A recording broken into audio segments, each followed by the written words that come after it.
One thing I will hear is, from a retail loan officer who has maybe a team or maybe even a branch manager. I have my own P&L. I have my own team. Things are going great. What is the value of them moving from that situation to broker owner?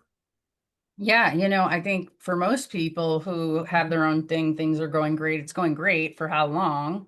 How many retail managers or retail loan officers have been at the same company for more than 3 years? 40% Oh, of our industry turns over every 3 to 4 years. and when that transition happens, technically you have to start from zero, from scratch. You can't really take it with you. Like you don't own your branch.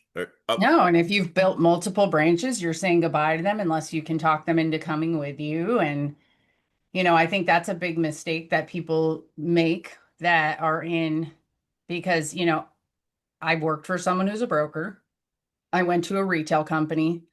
For the majority of my career now, I've owned my own brokerage. That is the hands down best scenario for me, even with the mistakes, because I'll tell you what, like, yes, you're right. Most loan officers are entrepreneurial because there's no cap on our income, right? And where we get frustrated is like if the process works a certain way that we don't feel is serving our customer, or we can't change or impact the rate, or we want to do something that's not getting approved.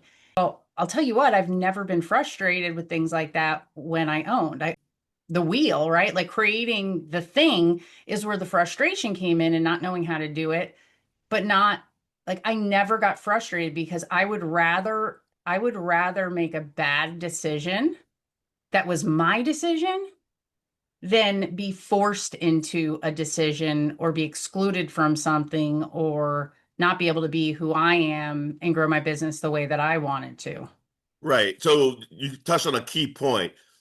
If you're wanting to leave a legacy or ever extricate yourself from this business while sort of still being in the business, you have to have a process. And you're essentially providing the process.